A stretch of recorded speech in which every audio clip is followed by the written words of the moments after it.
우리 방패이신 하나님이여, 주께서 기름 부으신 자의 얼굴을 살펴보옵소서. 주의 궁정에서의 한날이 다른 곳에서의 첫날보다 나은즉 악인의 장막에 사는 것보다 내 하나님의 성전 문지기로 있는 것이 좋사오니 여호와 하나님은 해요 방패이시라. 여호와께서 은혜와 영화를 주시며 정직하게 행하는 자에게 좋은 것을 아끼지 아니하실 것임이니이다. 만군의 여호와여, 주께 의지하는 자는 복이 있나이다.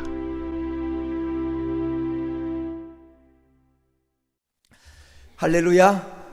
마지막 달 12월 달을 우리 맞이했습니다. 12월 달도 하나님이 큰 은혜로 지켜주는 복된 달이 되기를 주의 이름으로 축원을 드립니다.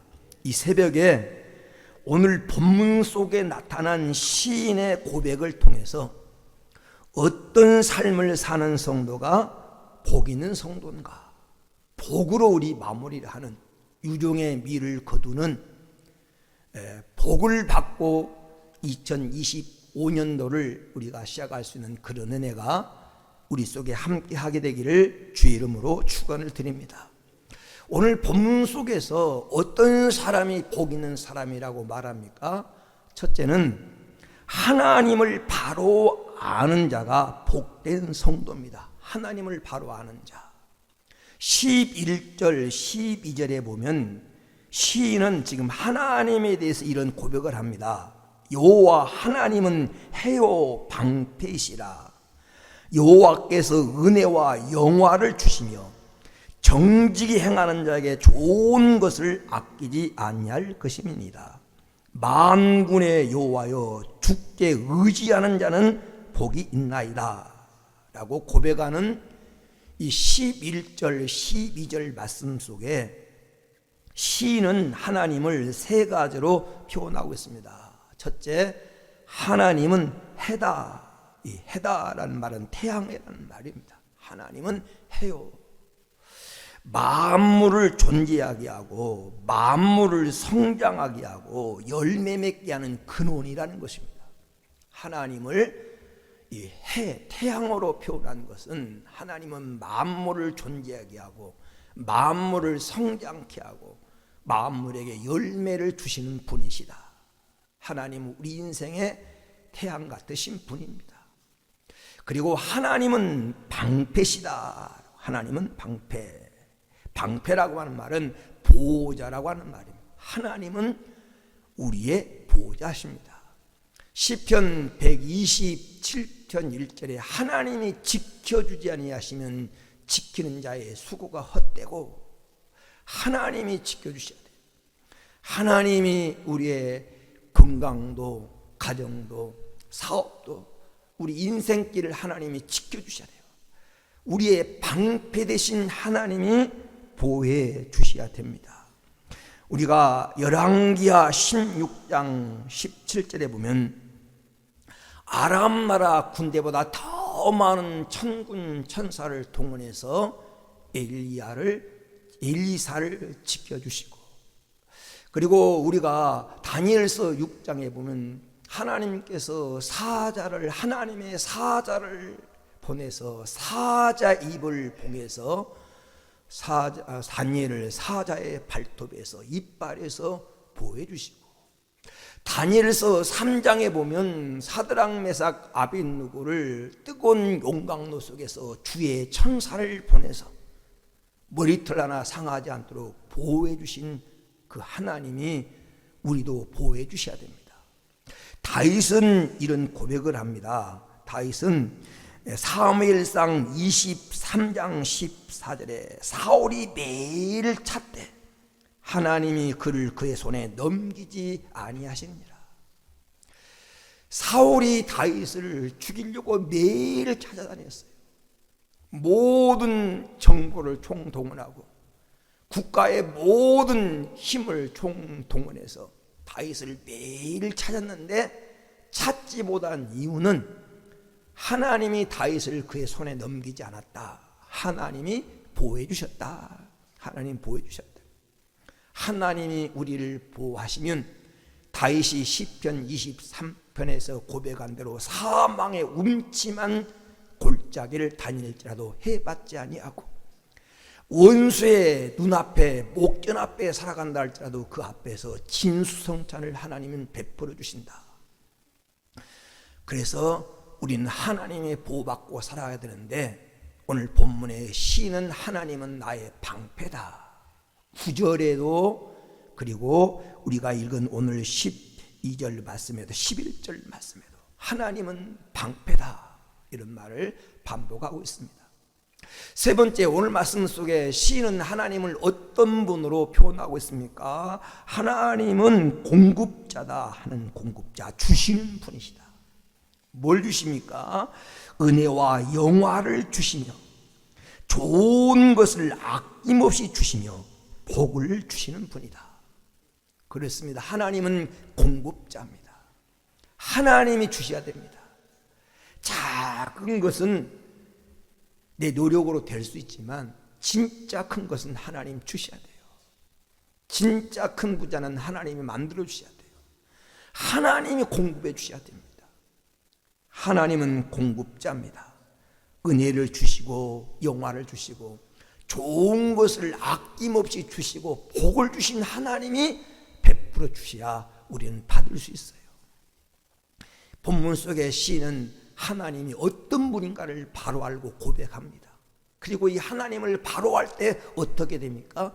하나님을 바로 할 때 오늘 12절에 말한 대로 하나님을 의지하는 자가 됩니다. 하나님 의지한다고 하는 것은 믿고 맡기는 겁니다. 하나님이 어떤 분인가를 바로 알면 내 모든 것을 그분께 믿고 그분께 맡기며 살아갈 수 있습니다. 하나님이 어떤 분인가를 다시 한번 알고 아는 것으로 끝나는 것이 아니라 그분을 의지하고 그분께 맡기면서 12월 달 유정의 미를 거둘 수 있는 달이 되기를 주의 이름으로 축원을 드립니다. 두 번째, 오늘 말씀 속에 보니까 어떤 성도가 복된 성도인가?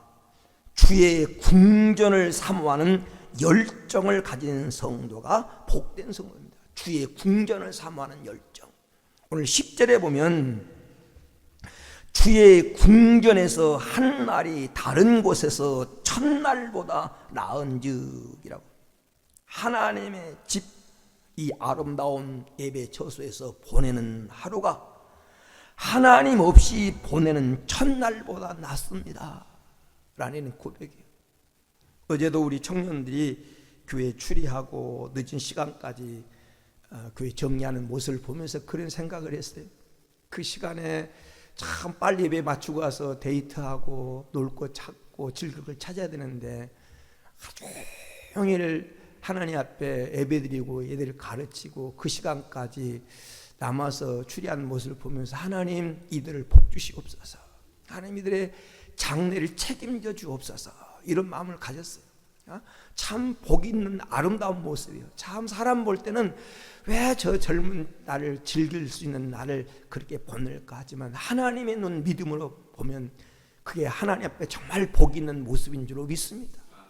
오늘 본문의 시인은 주의 궁전에서 한 날이 다른 곳에서 보내는 첫날보다 낫다. 2절에 보면 내 영혼이 여호와의 궁전을 사모하여 생각하며, 하나님의 성전을 궁전이라고 하면 궁전. 1절에서 보면 주의 장막, 2절에는 주의 궁전, 3절에는 주의 제단, 4절에는 주의 집. 다 같은 말이에요. 같은 말. 지금 성전을, 하나님의 성전을 표현해서 다른 말을 표현하면서 지금 성전을 표현하고 있는데, 시는 하나님의 성전을 주의 궁전이다. 왜? 하나님이 머물러 계신 곳이니까. 그 궁전을 사모하여 생각할 정도로 사모했다. 다윗은 시편 27편 4절에서 이런 고백을 합니다. 내가 여호와께 바라는 한 가지 일, 그것을 구하리니 곧 내가 평생의 여호와의 집에 살면서 여호와의 아름다움을 바라보며 그 성전에서 사모하는 것이다. 다윗의 평생 소원이 뭐냐면 하나님의 집을 떠나지 않고 하나님의 집에서 하나님의 아름다움을 보며 하나님의 은혜를 사모하며 사는 것이 다윗의 평생 소원이라는 것입니다. 오늘 시인의 고백도 이 고라의 자손이 쓴 오늘 시편 84편의 고백도 그런 말이에요. 궁전에서 하나님 없는 곳에서 첫날보다 낫다. 여기 주의 전을 사모하는 열정은, 주의 전을 사모하는 열정은 예배드리기를 사모하는 생활을 가리키는 말입니다. 왜 하나님의 성전에 가고 싶고 왜 성전을 사모합니까? 성전은 하나님께 예배하는 집입니다. 예배하기를 사모하는 그 삶을 가리킵니다. 인생의 가장 엄숙하고 아름다운 모습은 하나님께 예배하는 모습입니다. 그래서 하나님은 지금도 예배자를 찾습니다. 로마서 12장 1절에 보면 너희 몸으로 하나님이 기뻐하신 거룩한 산제사를 드려라 이렇게 말합니다. 출애굽기에 보면 출애굽기 20장 24절에 보면 내가 무릇 내 이름을 기념하는 그곳에 강림하여 그들에게 복을 주리라. 하나님 앞에 예배하는 곳에 임재해서 하나님 복을 주겠다고 말합니다. 그러므로 오늘 시인이 하나님의 궁전을 사모한 이유는 예배하는 생활을 사모하는 겁니다. 두 번째, 하나님의 궁전을 사모하는 생활은 기도의 자리를 찾는 생활입니다. 왜냐하면 이사야 56장 7절에 보니까 내 집은 만민이 기도하는 집이라고 말씀했습니다. 성도들이 성전을 찾아오는 이유는 여러 가지 있겠지만 그 중에 대표적인 것이 기도하기 위해서. 구약시대는 성도들이 성전을 찾아와서 기도하고 성전을 찾아올 수 없으면 성전 쪽을 바라보면서 기도했습니다. 솔로몬은 하나님의 성전을 봉헌해 놓고 하나님 앞에 기도하면서 역대하 6장 18절에서 31절에 읽어보면 이렇게 기도합니다. 하나님의 이름과 하나님이 눈이 있는 이 곳을 주야로 살펴보옵시고 이곳에서 기도하여 비는 성도들의 기도를 들으시고 응답하옵소서. 하나님은 이곳을 주야로 살펴보시고 이곳에 와서 기도하는 성도들의 기도를 들어달라고 봉헌식에서 그렇게 기도했습니다. 성전을 찾기를 사모하는 것은 기도하기를 사모하는 거예요. 그리고 성전을, 주의 전을 사모하는 것은 영의 양식인 말씀을 사모하는 생활입니다. 왜냐하면 옛날에는 주의 성전에 와야만이 성도들의 영의 양식을 공급받는 유일한 장소였어요. 지금은 우리가 인쇄술이 발달돼서 누구나 성경책을 가질 수 있고 누구나 마음만 먹으면 성경을 쉽게 들을 수 있는 시대를 살아갔지만 오늘 시인이 성경을 기록할 당시에는 성경은 아무나 가지고 있을 수 있는 책이 아니었습니다. 성전에 와야만이 그 랍비들이, 제사장들이 읽어주는 성경을 통해서 하나님 말씀을 들을 수 있었던 것입니다. 그러므로 성전을 사모한다고 하는 것은 하나님 말씀 듣기를 즐겨하는 생활이에요. 성도는 하나님 말씀을 사모해야 됩니다. 왜냐하면 로마서 10장 17절에 말한 대로 믿음은 들음에서 나고 예수님이 마태복음 4장 4절에 말한 대로 사람이 떡으로만 사는 것이 아니라 하나님 입에서 나온 말씀으로 살아야 된다고 말씀했기 때문에 성도의 삶은 말씀을 사모하는 삶이 되어야 그것이 성도의 복 있는 생활입니다.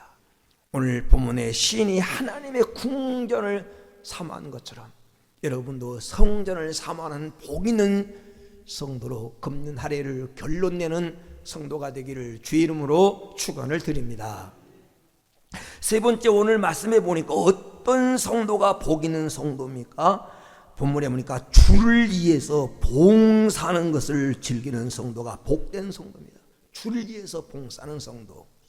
10절 하반절에 보면 악인의 장막에 사는 것보다 내 하나님의 문지로 있는 것이 좋사오니, 악인의 장막에 사는 것보다 하나님의 성전에 문지기로 있는 것이 좋다.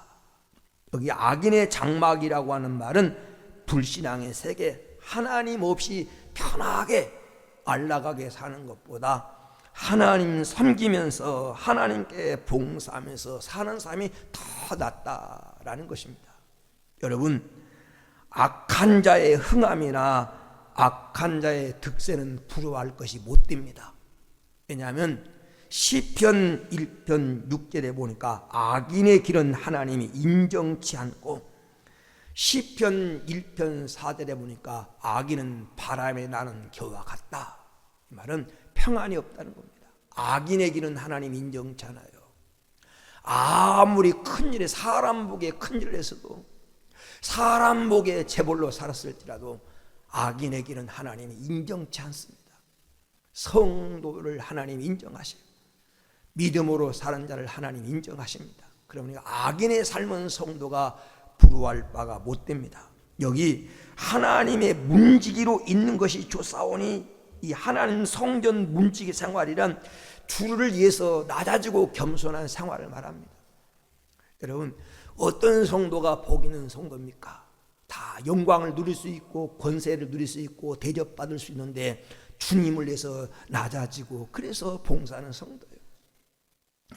여러분, 모세는 공주의 아들로서 평안히 살 수 있는데 세상에서 잠시 낙을 누리는 것보다 하나님 백성과 함께 고난받기를 좋아했어요. 여러분, 바울은 로마의 시민권을 가지고 그 당시 행세하면서 지도총으로 살 수 있었지만 주님을 위해서 다 내려놨습니다. 그리고 그 바울이 오직 자기를 통해서 그리스도가 영화롭게 되는 일에 힘쓰며 살았던 것처럼 여기 성전에 문지기로 있는 것이 좋사오니 라고 하는 말은 세상 부귀나 영화를 추구하는 것이 아니라 주님을 위해서 낮아지겠다고 하는 겸손의 자세입니다. 오늘 또 하나님 이런 사람을 복되게 하신 줄로 믿습니다. 이런 성도가 복 있는 성도입니다. 끝으로 오늘 말씀 속에 보니까 어떤 성도가 복 있는 성도입니까? 정직이 행하며 사는 것이 복된 성도다. 정직이 행하는 자에게. 오늘 11절 말씀에 정직이 행하는 자에게 좋은 것을 아끼지 아니할 것임이니이다. 정직이 행하는 자에게 좋은 것을 아끼지 않는다. 시편 112편 2절 3절에 보니까 정직한 자들의 후손에게 복이 있으리로다. 부와 재물이 그 집에 있으며 그의 공의가 영구히 사라지지 아니하리로다. 정직히 행하면 그 공이 사라지지 않는다는 겁니다. 시편 112편 4절에 보니까 정직한 자에게는 흑암 중에 빛이 일어나나니 그는 자비롭고 긍휼이 많으며 그리고 의로운 이로다. 어려울 때 더 잘 된다는 거예요. 여러분, 정직히 행하면 흑암 중에 어려운 환경 속에서 불황 속에서도 더 잘 되는 복을 받습니다. 왜? 정직히 하는 자는 하나님께서 복을 주겠다고 약속했고 지켜주겠다고 약속했기 때문입니다. 잠언 14장 11절 말씀에도 악인의 집은 망하겠고 정직한 자의 장막은 흥하리로다. 정직이라고 하는 말은 바르게 진실하게 사는 것을 의미하지만 정말 정직한 삶이란 무엇입니까? 하나님 말씀대로 사는 것입니다. 정직히 하는 건 다른 게 아니에요. 정직의 기준이 뭡니까? 하나님 말씀대로 사는 것이 정직하게 사는 겁니다. 그래서 하나님 말씀대로 살면 말이 진실해지고 양심을 지키며 살게 되고 선을 행하며 살게 됩니다. 오늘 정직이 행함으로 여러분 금년 한 해를 결론 냈고 이를 통해서 우리에게 다가오는 2025년은 하나님이 큰 복으로 채워주신 은혜가 있게 되기를 주의 이름으로 축원을 드립니다. 그래서 결론입니다. 오늘 말씀에 성도가 이런 복된 삶을 살아갈 때 어떤 복을 받습니까? 하나님이 힘이 되어 주십니다. 하나님이 빛 가운데 거하게 하십니다. 하나님은 해요. 하나님은 태양이기 때문에 우리가 어두운 가운데 살지 않고 빛 가운데 행하게 하십니다. 하나님의 보호를 받습니다. 원수의 공격을 막아주고 생명을 위협하는 것들을 하나님 제지하고 우리를 지켜주신 하나님 우리의 방패가 되어주십니다. 그리고 좋은 것을 아끼지 않을 것입니다. 오늘 이 말씀을 믿고 여러분 승리함으로 2024년도를 마감하는 12월 달이 되기를 주의 이름으로 축원을 드립니다.